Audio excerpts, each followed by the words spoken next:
We're going to start the meeting. We don't have a quorum, so I just want to start by saying welcome to tonight's meeting. We have an invocation that will be given by Chaplain Peggy James via Zoom. If we could start with that, please. Thank you. Chaplain, please unmute.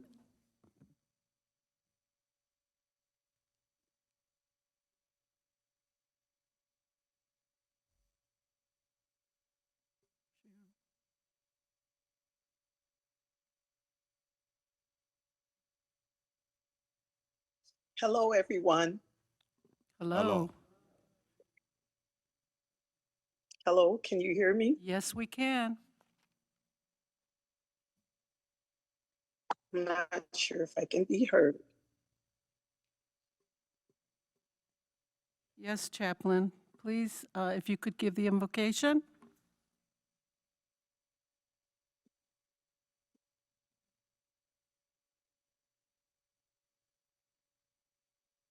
Chaplain James, you can go ahead and please give the invocation, please.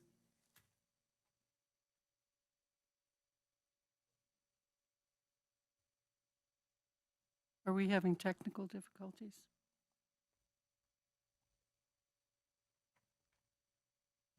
Chaplain James, can you hear us in the room?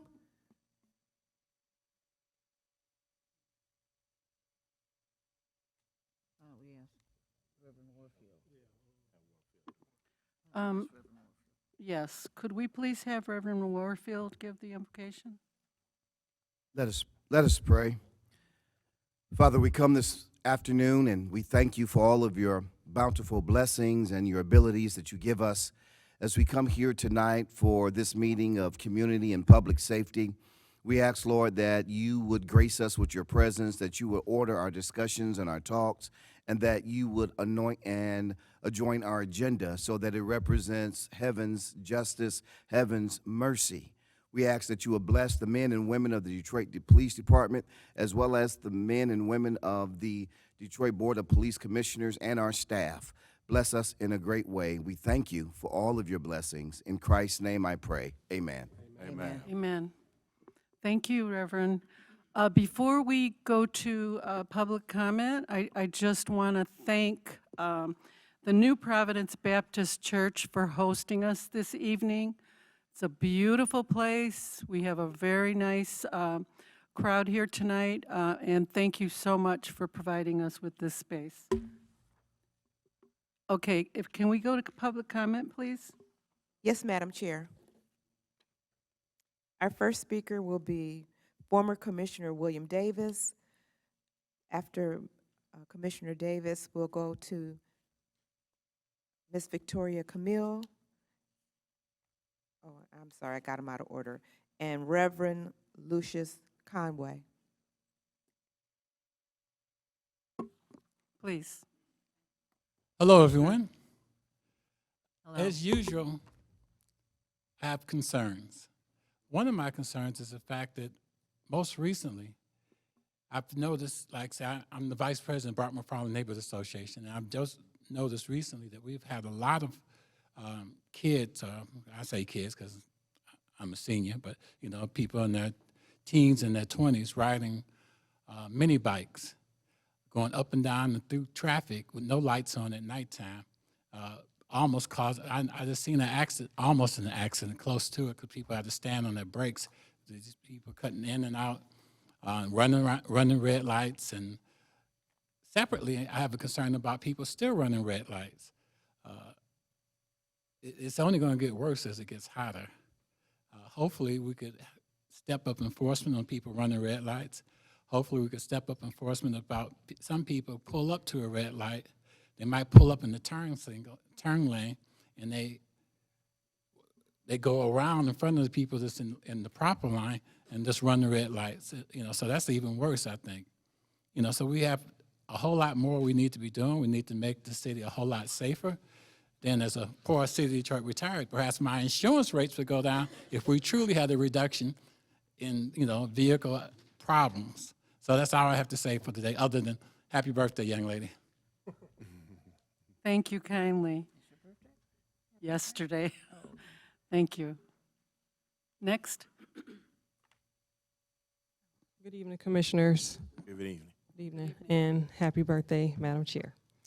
Okay, so my name is Victoria Camille, District 7, and a couple things that I wanted to mention today. So first of all, I just want to commend the board for adopting the resolution, pushing back on DPD cooperation with ICE.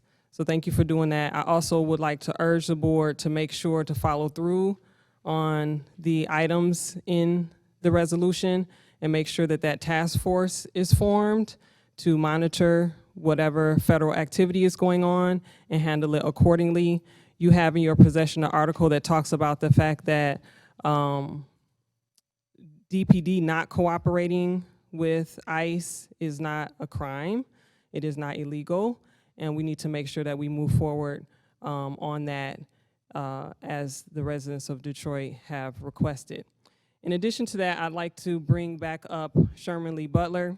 You also have, and everyone in the room as well has, a QR code and a short URL to look at a video that talks about what actually happened in this young man's death just about a year ago now. And at that time, when Sherman was killed, he was tased by DPD officers and then shot to death by the bailiff. There was a lot of narrative in the media about the bailiff being a hero and the bailiff and the officers doing everything they could to de-escalate the situation. And over time, and thankfully that video was finally released in December, and it was very obvious that DPD policy was not followed, which resulted in Sherman being killed. In addition to that, there was not very much commentary about that. So I appreciate the Office of the Chief Investigator for handling the information that I submitted as a complaint, and that complaint is now complete. An investigation, the investigative report has been released by FOIA. That is talked about in this video that you have access to here. I encourage everyone to take a look at it, as well as on that page, there's a copy of the actual investigative report. My concern is transparency, because we don't expect officers to be perfect. They are humans, they make mistakes, and certainly they are impacted by the culture that they work within. However, when we don't get the story right with the public, we have to come back and make it right with the public. And I don't understand why the board and the department have not yet come forward to the public to say, look, we got it wrong. Here's what we're gonna do to make it right with the family, and here's what we're gonna do to make sure that this never happens again. And that's what transparency and accountability is about. So I would urge that the board and the department certainly take those steps so that we can start to build trust back up with the community. Thank you. Thank I you. have a quick question. Excuse me, Victoria, do you have an article in Riverwise? Is that why I have it? I don't have an article Okay. in that. Usually it's when I get- just you have an in article. case you didn't get one, just Okay, left that you comes with from one. your That's all. Thank you. Yeah, through the chair, I would like to say that that we did order a policy review on that, on the Sherman Lee Butler situation, and it was through our directive to the chief investigator to get that done and do a policy review. That it also remains an ongoing investigation with the Detroit Police Department, and they'll be finalizing their things very, very soon. And all of that is open and transparent. We've been very, very consistently engaging the department on this, and I'm very, very happy that Chief Bettison responded in a forthright and integral way to be able to get the stuff done in a decently and orderly way. I don't know if the chief want to say anything on that or not in terms of timeline of the investigation or not.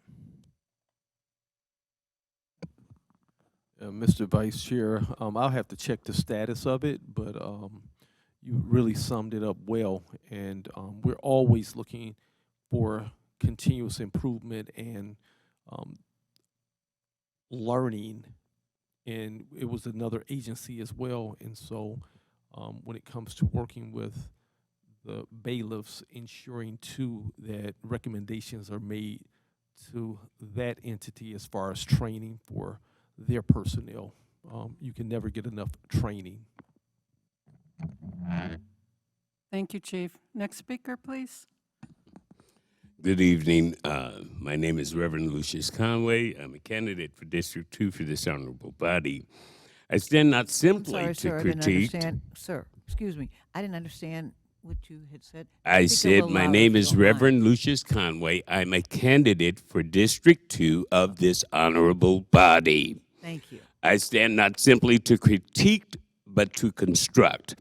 Today I submit what I call the Civilian Command Directive, a formal resolution asking this board to expand its current presumption of misconduct policy from a narrow trigger to a governing principle.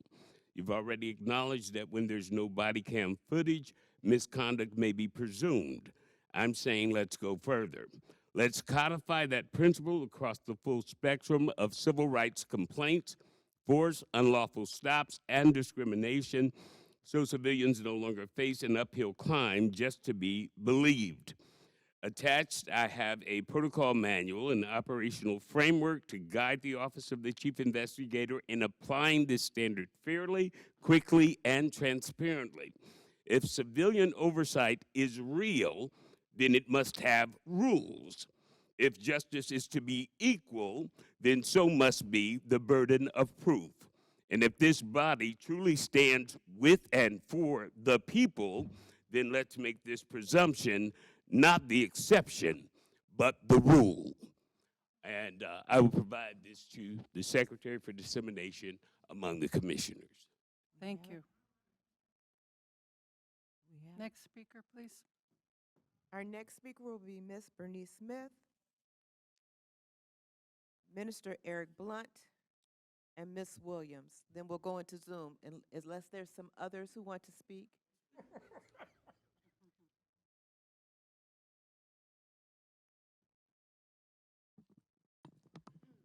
Good evening, everyone. It's a pleasure to be here as usual, and definitely a pleasure to see my chief, because I'm looking at him on TV most of the time because he's a busy young man, that's for sure. With all the crime going on here in our city, I am very, very upset about it because I look at the news at 11 o'clock in the morning on Channel 2, so I get to see most of what's going on in our city. Now, my main thing is, what is going on with these youngsters? Everyone, most of the crime that's being committed that I see and listen to is under 30 years old. I am very upset about that because being a mother of 5 and grandmother of 5, I know what it is to take care of your children. But what are the parents doing? That's what my concern is. I know if they live at home, then you should know what your children are doing. And this is my main concern now with all the crime that's being committed within the last several weeks.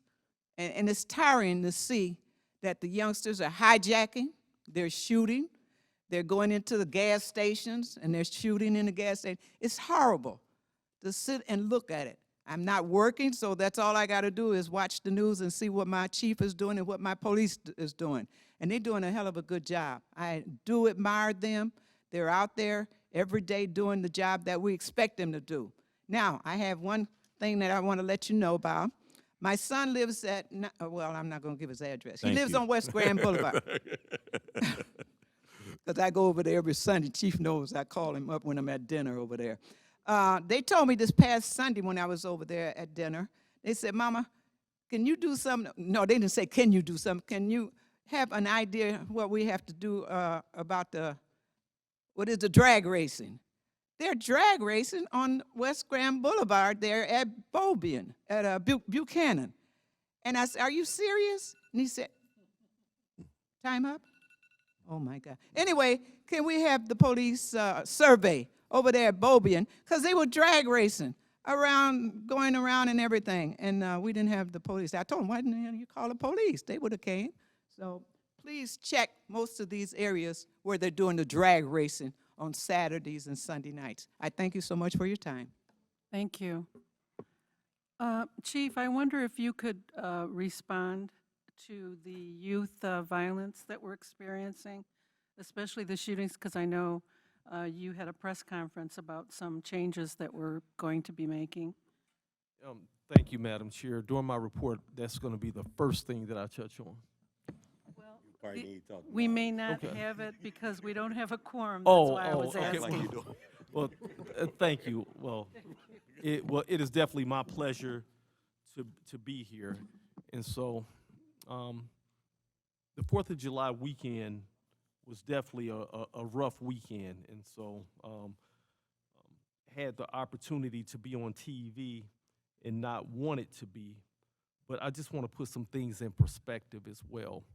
When we talk about the number and as far as crime in the city of Detroit, compared to last year and the year before that and the year before that, it is down in every category of violent crime. But, like I said during the news interviews, when we have a 4-year-old shot,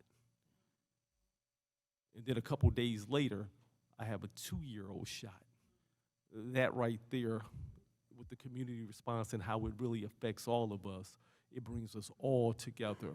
You know, we in the city do not and will not tolerate that.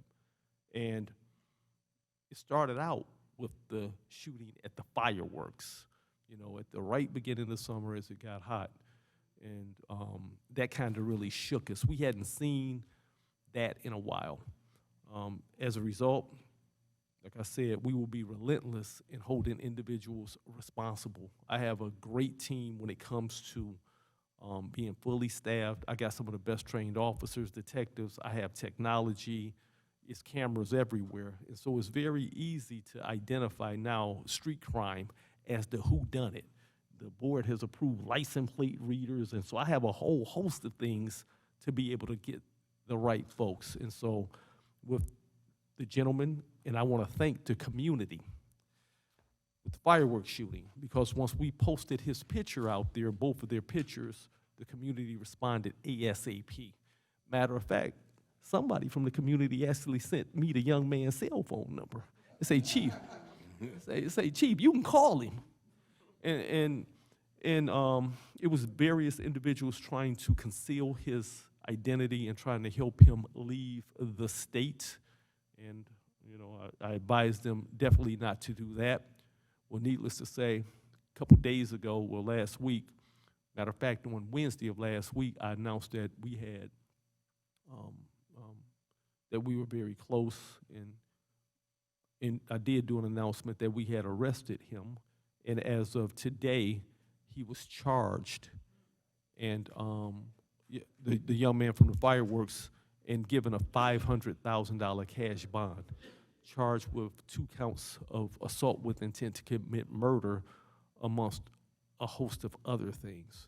But it still ruined my fireworks, and it ruined a whole lot of other people's fireworks that day. Now, going on into what happened at the park, with the 4-year-old playing on a play skate, sliding down a slide, was hit by a stray bullet. And now I think most of you know what it resulted over. It resulted over teenagers having a dispute amongst one of the, what they call a Pooh Shiesty mask.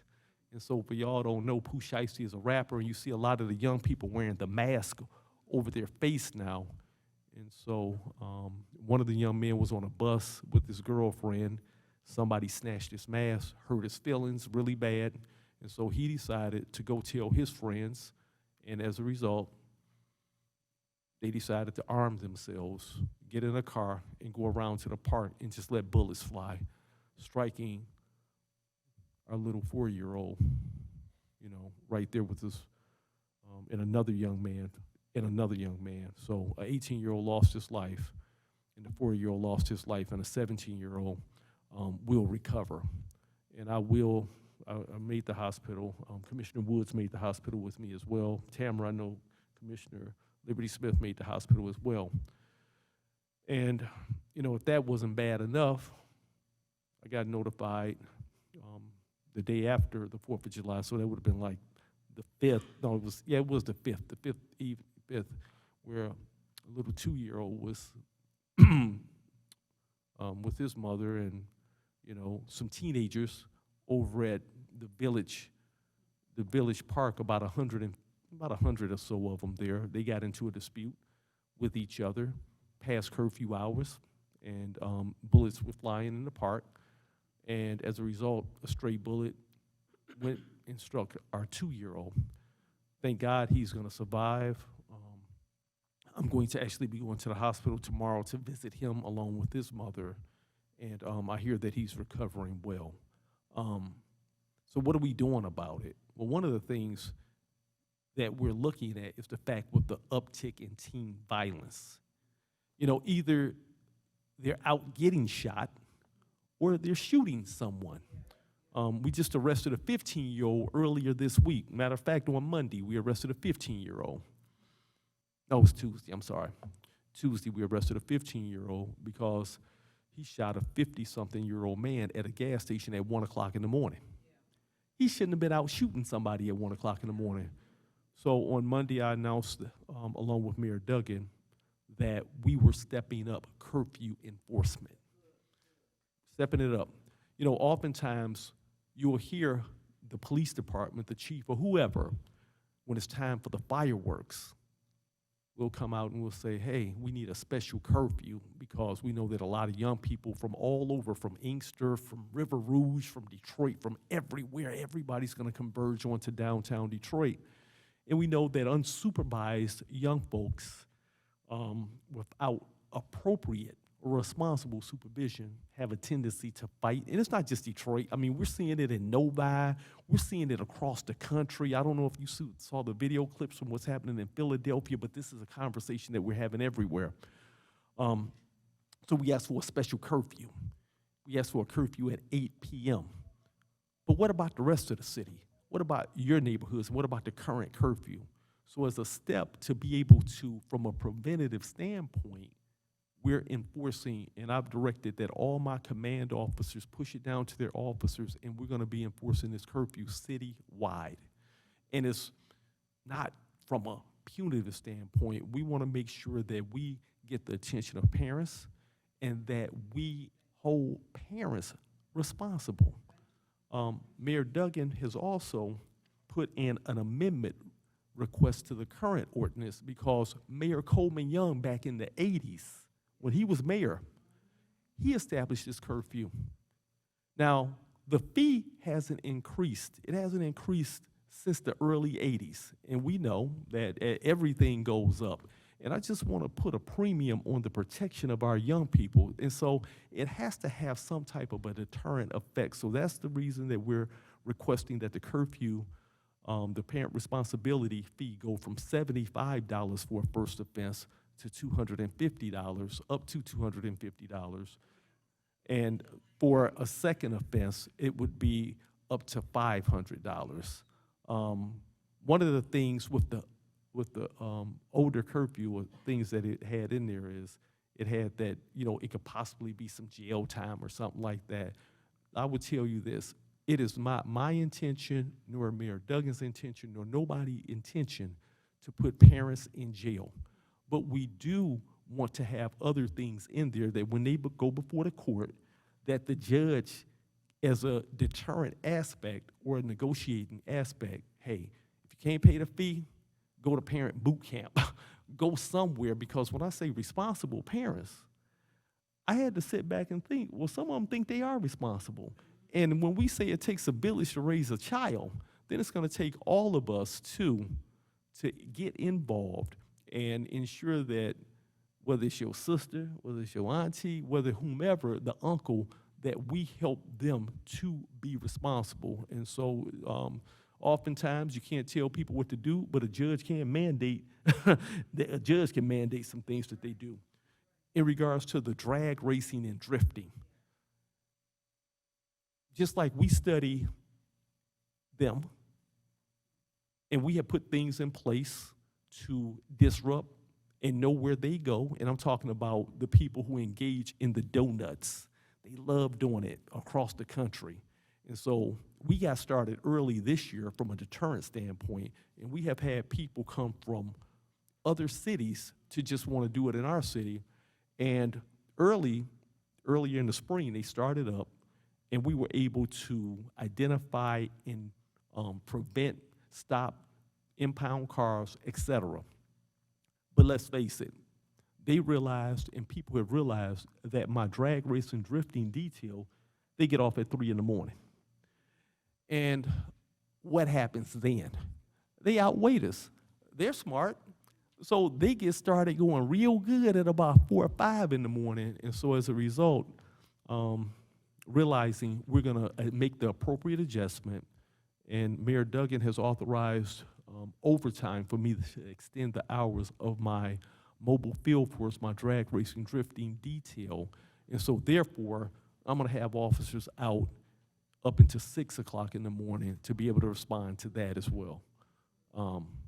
So those are some of the things that we're doing, but that's not it, because folks will say, well, Chief Bettison, that's not enough. I know it's not enough. I will be working to ensure that we create, and I'm talking about working with the philanthropic community, working with you all, working with City Council, to ensure that we create more opportunities for young people to do stuff to keep them busy during the summer months. And so I'm happy to be able to report that today I was with the Police Explorers with D-Rob from the 11th Precinct.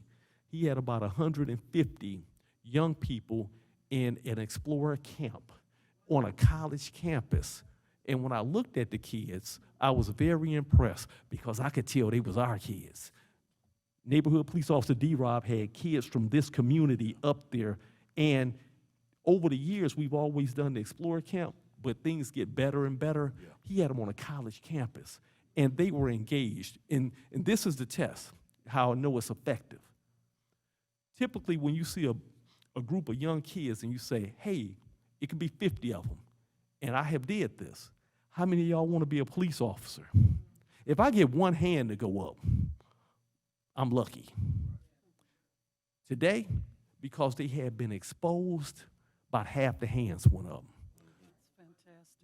Another thing, and I'll wrap up after this, but I just want to let the community and the audience know that it's always the and. You know, it's not one thing that caused crime. It's not one thing, so we have to attack it with a whole bunch of different layers so that we can continuously push it down. On Tuesday, the mayor and I, along with Grow Detroit Young Talent staff, had the opportunity to have the kickoff. And so we have well over 1,000 kids, Detroiters, that have started with Grow Detroit Young Talent, and that they're going to be employed for the summer, learning soft skills, and they have opportunity to have money in their pocket, and about 500 of them are junior policing cadets, and so that's helping to bridge the gap, but it's also helping to ensure that our young people have things to do during the summer. And then lastly, our community violence intervention groups, they came to me because they work with the 1% to 2% of the kids that's really driving violence, our young people, and mediating it. And so guess what they said, y'all? They said, and we had been planning this, we actually started a summer basketball league for those individuals. And last Saturday, they had their first game. And so these are groups that normally oppose and look at each other as opposition and would commit violence towards each other on site. But we actually had them playing basketball, and we got their parents involved, and it's mediating, and they're realizing that they're all the same. So I would tell you that we're just going to continue. This department will continue. We won't stop until we get the desired results that we need. Our young people deserve it. So Commissioner, Chair, thank you so much for allowing me this opportunity. Thank you. Thank you, Chief. And I would appreciate if some of this information, since we don't have a quorum tonight, could be shared again next week. We will have a quorum next week.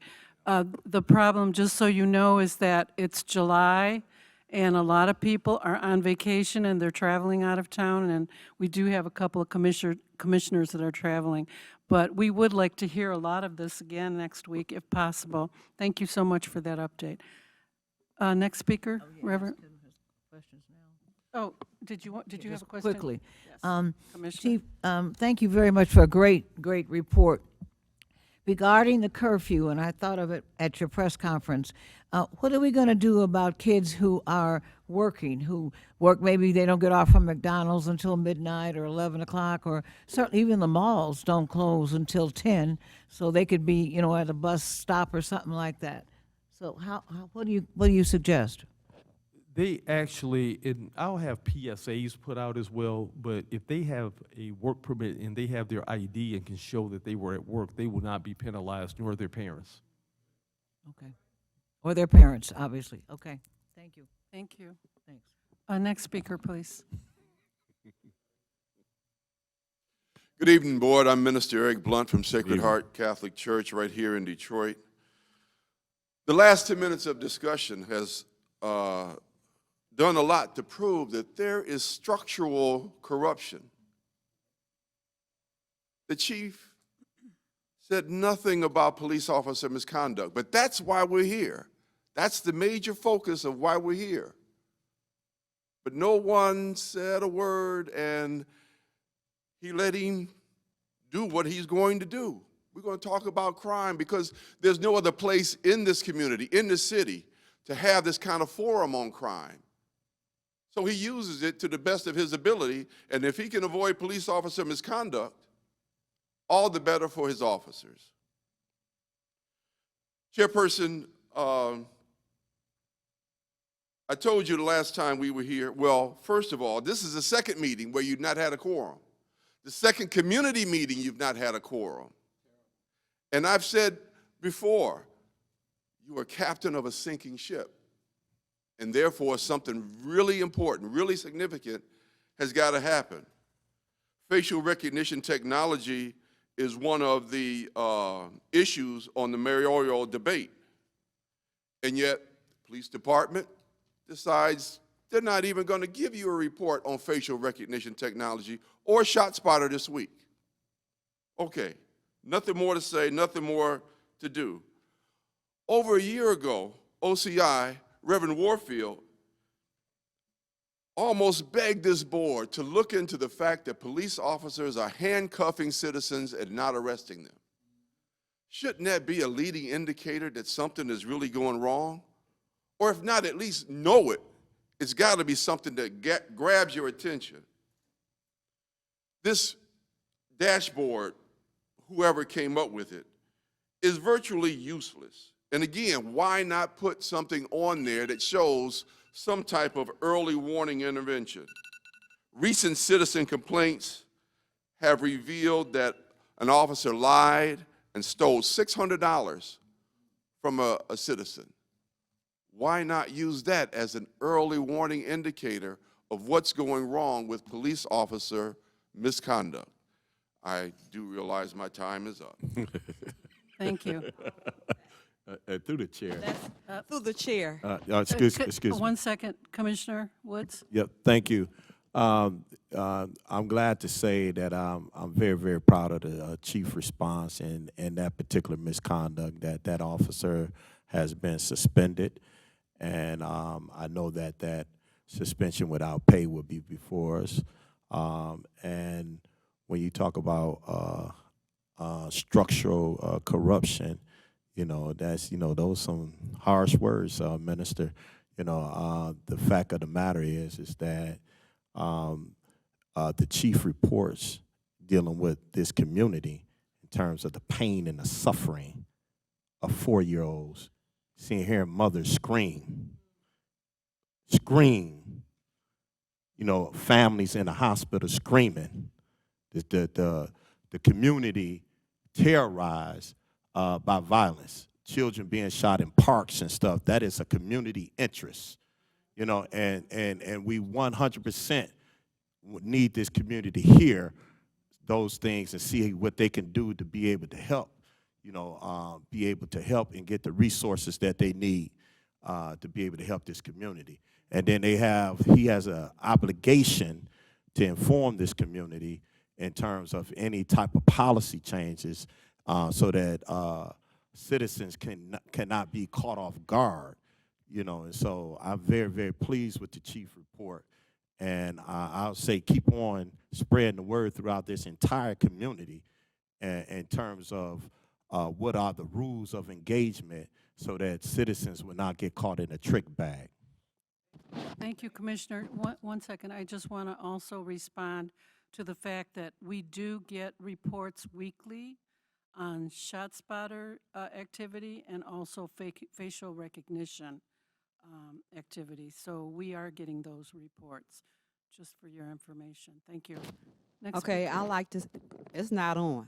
Can you hear me? Yes, we can Okay, hear you. I want to make sure very clearly you all can hear this. I've been complaining about officers, and like the chief says, you all can see everything, so you should be able to see these officers getting off these buses, going to all these precincts that live in shelters, taking up bed spaces from the homeless. Now, it's a difference when you cannot afford to pay rent, but when you can afford to pay rent, you need to get out here. Then you getting a 30% voucher after you leave from the shelter. That's not acceptable. And I'm talking about old school, Cheryl Hall, LaShonda Houston. Okay, this is not acceptable. We talking about accountability. All my complaints, what's going on with that? And tell me how officers are able, that's not even U.S. citizens, that's on the Detroit Police Department, or has been locked up, was able to pass fingerprints and then get their license. It's an issue with that too. So we talking about corruption to the highest level, accountability, transparency. You all make so many excuses up, and my heart go out to all these parents that lose their children, but we need to hold these officers accountable for all this illegal corruption that they're doing every day. They use some props as tethers. I'm on the bus. I see all of this. So why is there so many bikes at these 12 precincts and motor scooters, whatever they using? So you can't tell me you are not aware of this situation, because you all are part of the problem, because you apparently don't want to do your job correctly. This board is for the oversight, the corruption, the illegal corruption of the Detroit Police Department. And I've been speaking about this over a year, about officers in these shelters. Now, like internal affairs, I haven't got a call from nobody. I can pick every last one of them out, especially the ones who was at 3426 Mac. So why haven't I got a call to say, well, Ms. Williams, you want to come in and pick out these officers? Or even contacted the FBI if you all are not capable of doing your job correctly? Thank you very much. Thank you. Next speaker. Mr. Arthur Edge, and then we'll go into Zoom.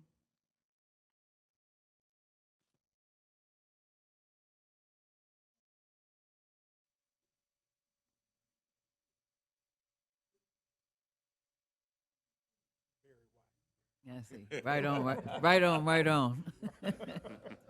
Show you right. Good evening, everyone. Good evening. This board. Good evening, Chief. How you doing, Todd?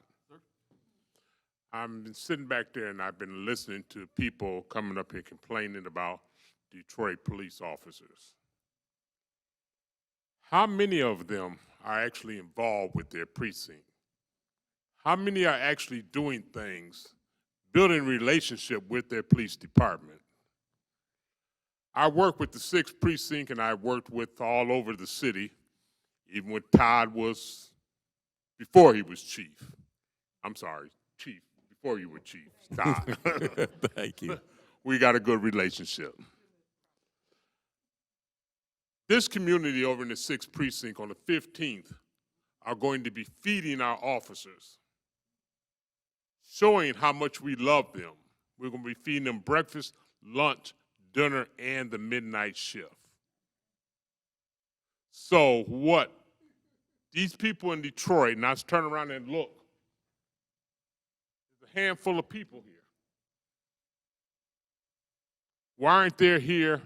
Why aren't they not here to support their officers? It takes a community and a relationship with the police department to make a difference. They can't do it all by themselves. In any job, organization, or whatever, yes, there are some few people, bad apples. But we need to praise the ones that are doing a great job. And I want to thank you all for being here today and allowing me to speak. Thank you. Thank you. Thank you. Next speaker? Next, we'll go into Zoom. Our first speaker will be Ms. Howell. After Ms. Howell, it will be Mr. Jadante Smith, and that will be the end.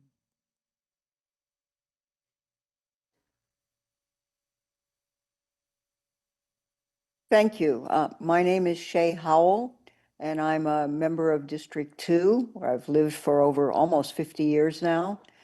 I want to thank the board for their actions to take a stand for controlling federal intervention into our city.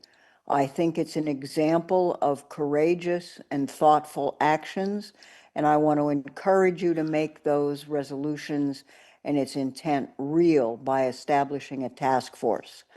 And I also want to encourage you to recognize that the kinds of tragedies we are experiencing in our city require more than catching people who did something wrong. As the gentleman before me just suggested, we can show our appreciation to people by feeding them, by supporting them, and by acknowledging what people are doing that is good and valuable. We shouldn't only do that for our police officers, we should be doing that for our young people. And I encourage the Board of Police Commissioners to think not only about how we can create programs that catch people who do something horrible, but how do we help young people find things to do that are enjoyable, productive, and help them become better adults? So I want to ask us to begin to really rethink the kind of leadership that this board can give, not only to how we look at the kind of tragedies being directed by our federal government today, but at the tragedies that are emerging in our community. I think we can do it if we think about new kinds of questions. How do we stop gun violence? How do we support young people? Let's think about new ways of acting together. Through the chair. Yes, Commissioner. Go. Yes, thank you, Ms. Hollowell, for your perspective on that. You are spot on, and Hello? yeah, thank you very, very much for that, and thank you for your leadership too. That is exactly what the chief is talking about. That's out in this community in record numbers, like at Say Detroit, his partnership with Say Detroit, with Mitch Albom. Hundreds and hundreds of children are in summer camp, getting the resources that they need. Him and I went to a house that was given away to a family over there in the 11th precinct that was rebuilt by Mitch and his team, and the resources given to that family is second to none. You know, and often in this community on a daily basis, getting resources. He in every particular neighborhood, talking to youth, going inside the schools. His teams are in almost droves of schools right now, talking to those drivers, those young people that have a lot of challenges. And so we are willing to join any and everybody to be able to help our children, to help save the lives of our children. You call us, we're going to respond. And I can speak for this entire board. Then, you know, I don't even want to even tout the chairwoman's mission in terms of helping young people throughout this entire city, the programs and all of the opportunities she has created. And we also will be giving a $1,000 scholarship to someone in our Youth Advisory Council. We have implemented that in there because we want to help our children be empowered with education. So we're not just sitting here not doing anything. We're very, very proactive trying to prevent stuff from happening and loving on our community and loving our folks. And again, Commissioner Moore, when he was in Lab Precinct, he fed the whole community out of his own pocket, out of his own dime. And this whole board is just doing the work throughout this entire city. You know, so thank you for asking or bringing that up. But that's exactly what we're doing. But if you need us to join us in any place at any time, we are there. Thank you, Commissioner. Any other comments? If not, next speaker. Mr. Smith? Good afternoon. May I be heard? Yes, sir. Hello. I just want to say I'm kind of sick and tired of the vice chair. I'm glad he's not chair anymore. Stop grandstanding. Your job is to be a commissioner and not to kiss up. You kiss up when you're not a commissioner. Your position was selected by the mayor, and you do a very, very bad disservice. I've been saying a quote to you. You can't beat him, join him. Definitely can beat you. But I want to say this board is also for police officer misconduct. That's why a lot of people are coming to complain, Mr. Edge, because this is for police officer misconduct. I'm in the 7th precinct. I've had a lot of problems with 7th precinct. I've tried to work with the precinct. I get shut down every single time, and I know the chief. I shouldn't have to go to the chief in order to work with the 7th precinct. They're terrible. My thing is, when the community tries to work with the police department, we are stonewalled, we are stopped, and we have a hard time. So that's why a lot of times we don't work with the police. They try to criminalize people who are trying to help and do the right work. I'm in a mayoral form and maybe a lot of my background, but my thing is, there are a lot of officers who do a good job, but the officers who do a bad job make everyone else look bad. This is the purpose of this forum, is to make sure that we can talk about the officers who are doing a bad job, right? And we have a lot of people who are running for this board who are probably told by whoever to run, who don't show up to these meetings, who don't understand the importance of police commission, who don't understand the importance of officer misconduct being thoroughly investigated. We have so many officers who are doing a good job. We have so many officers who are not upholding their oath, who are not upholding their badge, and they're in positions of leadership.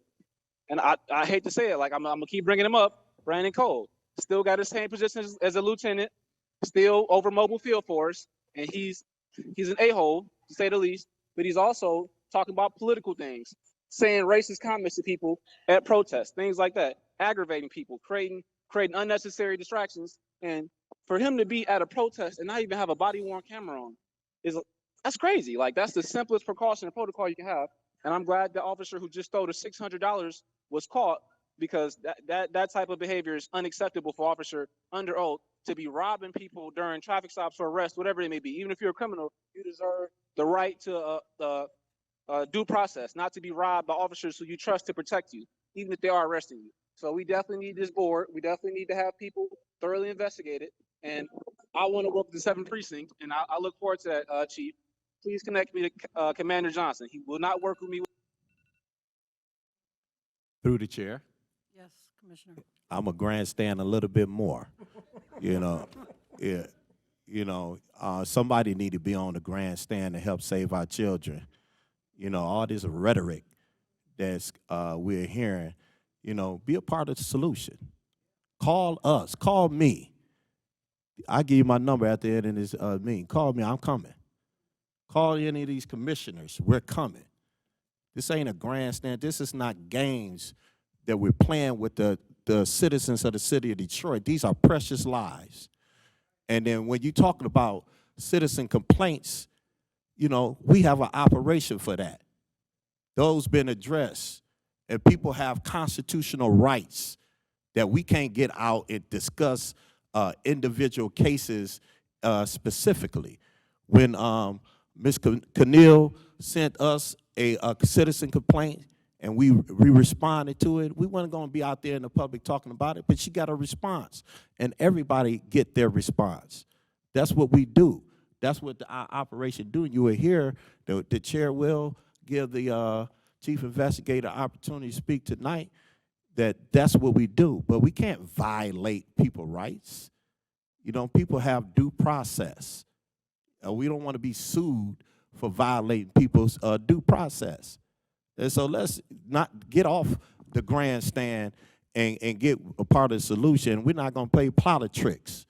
This ain't, we are commissioners who are sitting in these seats right now. We ain't concerned about who's running out there or who's doing what and who's not doing what. That's their business. We're not going to play politics in here.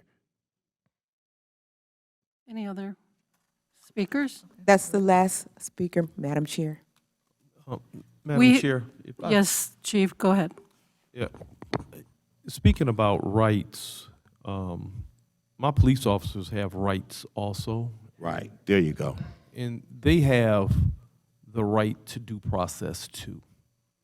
And so we all do. You know, they have a very, very tough job, and I know that you all realize that. And to Mr. Blunt, the officer that stole, I don't think it's one Detroit police officer that will come to his defense. He tarnished the badge. When I was briefed about it, I directed my folks to do what they're supposed to do. And they did it. They arrested him. They arrested him at work. When he came to work, they arrested him. And so you can count on that. We are not going to protect individuals that do that. Also, we hire from the community. And when individuals don't do the right thing, we will and we do hold them accountable. I think that, and I don't like talking about it. It doesn't give me pleasure, but I got a tough job. And so I'm going to do what I need to do. Also, it wasn't fun talking about the officer who stole the gym shoes. He stole it from us. That was police on police crime in a precinct. and we put that out there, and it was officers who told. And so we got officers who are doing the right thing and upholding it. So I just want to lift up the 99% of my officers who doing it the right way. But I'm not going to tell you that all of them doing it the right way. But thank you all. Thank you, Chief. And I just want to make a comment as well. I know that I'm a lifelong resident. I was born and raised in Detroit. This is my city too. And I was interested in knowing what was happening with the shootings of the children. It's tragic, and I know that most of you here would want that information, which is why I asked the chief to respond. Normally, we just hear comment and we don't always respond. But I wanted him to have that opportunity to talk about what is happening with our children.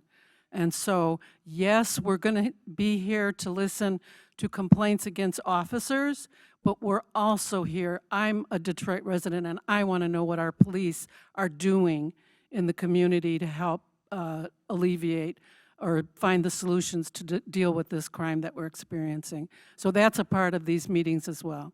And now I'd like to ask if Chief Warfield would like to give a brief overview. We can give staff reports. We can't give our regular reports since we don't have a quorum, but if you could give a few words on OCI activity.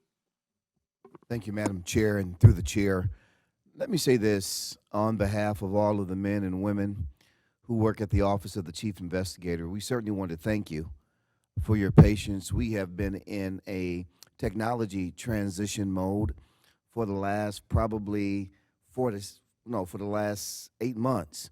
We've been transitioning from our old antiquated database system to our new case management tracking system, and we know that we have not been able to provide the updates as frequently as we could because there are a lot of, when you're transferring over more than 72,000 cases from one system to another, along with all the reports that are contained in that case, then it takes, unfortunately, a long time. I want to thank the City of Detroit's technology team, who's just been doing a yeoman's job in making sure that we are where we are. But because we've been in this transition, we have not slowed down in our work. We've actually increased our pace in our investigations and our closings. So I want to report out to you that through the end of June of 2025, the Office of the Chief Investigator has investigated and closed 1,347 cases. Now, to some that might not, thank you. And to put that in proper perspective, all of 2024, we closed 947 cases. To put that even in better perspective, we're still at a record pace as it relates to the number of cases that are coming into our office. This year, we're planning, we are tracking to receive about 2,000 citizen complaints. So the work is still continuing to come in. We're grateful for the work that's coming in, but we also want to thank this board for the technology that allows us to be more proficient and efficient in what we do, but also in the policy change that happened earlier this year that allow us to make our way through our investigations in a thorough and complete way. Also want to say that last year at this time we had 15 investigators that were in our rotation. In other words, every time a case comes in, it gets sent to one of our investigators in rotation. Now today we have 21. So we are 6 more investigators strong, and we had full staff, but our staff is working extremely hard. And so we are very thankful for that. We had a training just a few weeks ago on our system, an updated training on our new case management system, and we are scheduled, just so you all know, we are scheduled to investigate and close over 2,300 cases in 2025. And what that would do for us, being on that pace and being on that schedule, then we would have been able to investigate all of our 2021, 22, 23, and just about all of our 2024 cases. So what we carry over into 2026, because we're still investigating 2025 cases as we're doing all of this, we're carrying over a few cases into 2026 from 2025. I want to give you the heads up that that's going to happen because, again, we're still getting a number of cases that are coming into our office. But from our administrative staff, personnel, to our investigators, to our supervisors, to our senior investigators, everybody is overwhelmed, but we show up every day to get the job done because we know that the citizens of the city of Detroit count on us, and we thank you. So continue to come to our office, to call our office, to go to the precincts, to make those reports in order that we may be the accounting arm that you are expecting us to be. Thank you so much. Thank you. Thank you, Chief Warfield. Commissioner Smith, you wanted to say something? Yes, through the chair. Excuse me. I wanted to talk about the children, once again, to piggyback off of what the chief said. And I don't know if we all understand the severity of what's going on in our community. We are dealing with 15 and 16-year-old children who are murderers, carjackers, shooters, killers. They are not your average children. We must engage. An engaged community is a safer community. And the officer who was shot last week was shot by a 16-year-old who was in return fatally injured.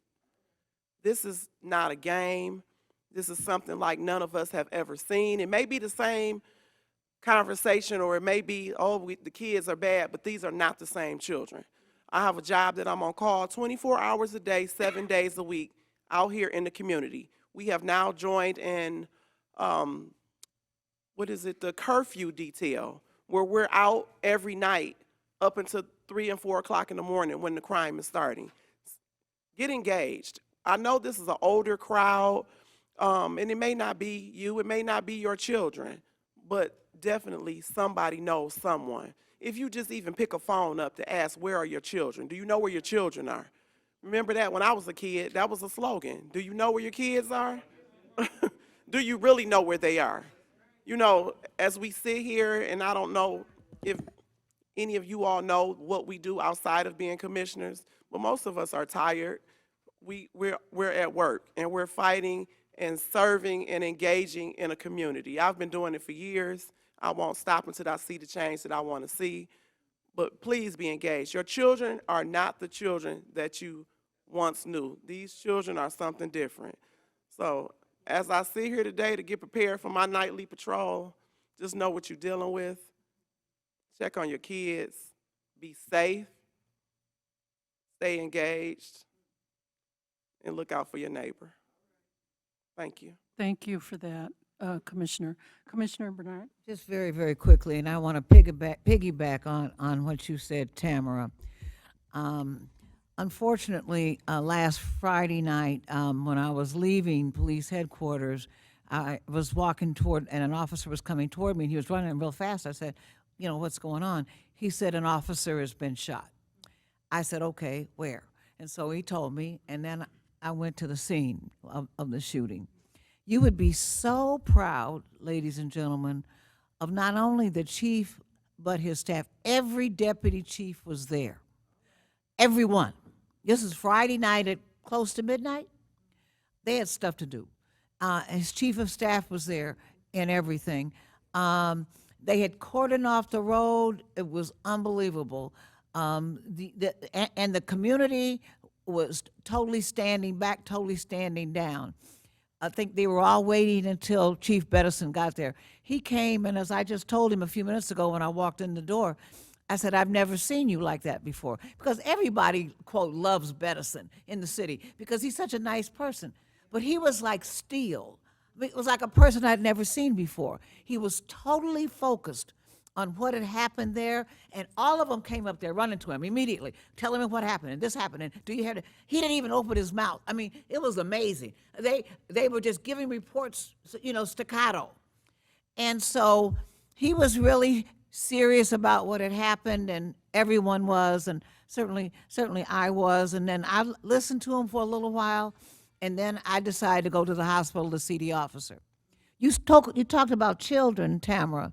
The officer, oh, my mother and my father, the officer laying in the bed had to be about 18 or 19 years old, but he looked like he was 12, with just a little bitty of a shadow of a beard. Small fellow, maybe 115 pounds. He had been shot in the hand. He was at St. John's. But to our credit, there were, as I told, Chief knows, he came over there too ultimately. There were like 30 officers in the hallway. It's amazing how our officers stand for each other.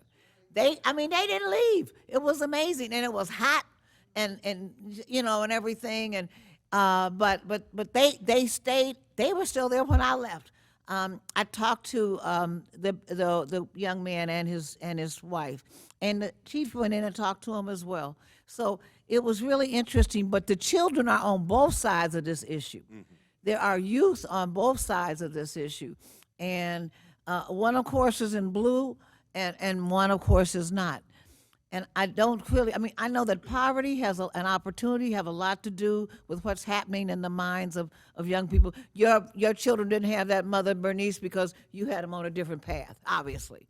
But the kids are, shoot, I have clients that are 30 years old that are grandmothers. So it's a different time right now. And I don't know what all of the answers are, but I do know that what you said, Tamara, is important, and that is that we hold them close, that we do whatever we can, talk to as many young people as we can, get them engaged, get them involved, and try to keep them on the right track.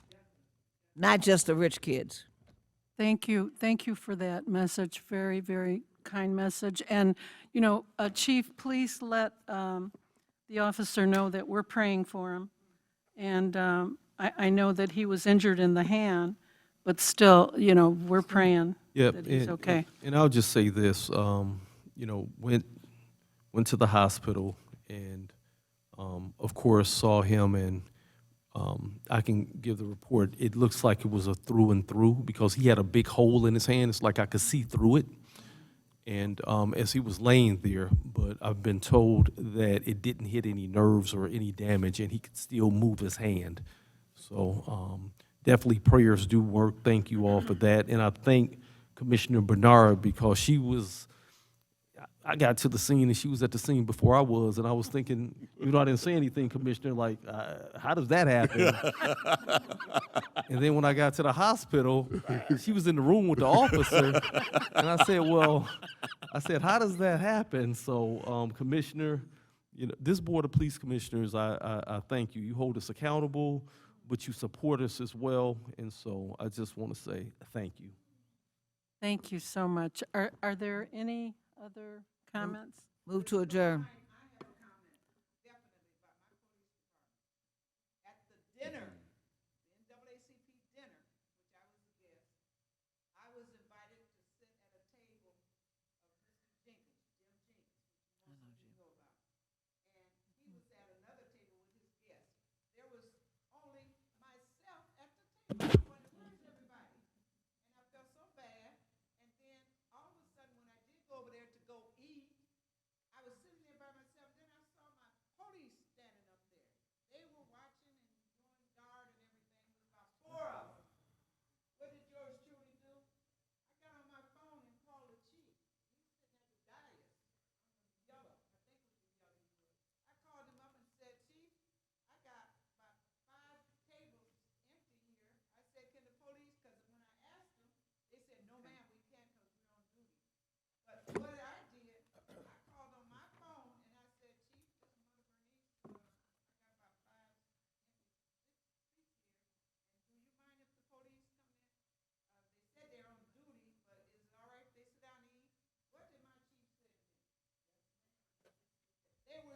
Don't worry, she said don't worry about her. That lady. I'm sorry, yeah. Let's get out of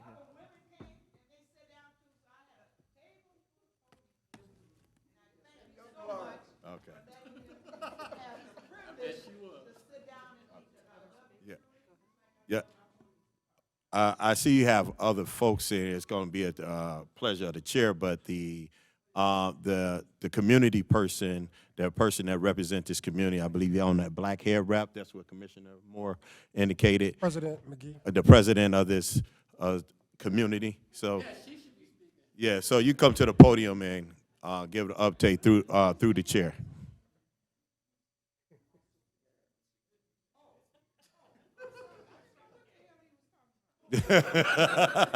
I love you too.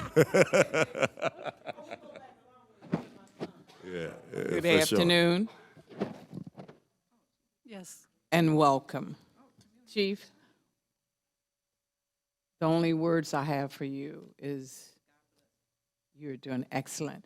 Like my grandmother said, you like that piece of pie, you don't consume it all at once. You take one slice at a time, and you're almost done with it. Thank you for the great job that you're doing, and keep going. My name is Mary McGee, and I'm your president of the 6th Precinct Community Relations. I have a relationship, a love relationship with our 6th Precinct, and to us, every day is Officers Appreciation, not just one day. So we have decided Tuesday to show our officers how we love them. We're going to start with breakfast. I don't mean continental breakfast at 8:30, and it will end approximately, what time, Mr. Edge? Since you gave half of my speech. It's breakfast will be served from 8:30 to approximately 9:30. At that point, Mr. Edge and his crew will be getting lunch together. And when I say lunch, we're feeding them food, not finger food. Lunch will be from 11:30 until, and we're going to come back and serve them dinner until 12 midnight. And if anyone would like to volunteer to help us serve, we appreciate it. But every day, we appreciate all of our officers.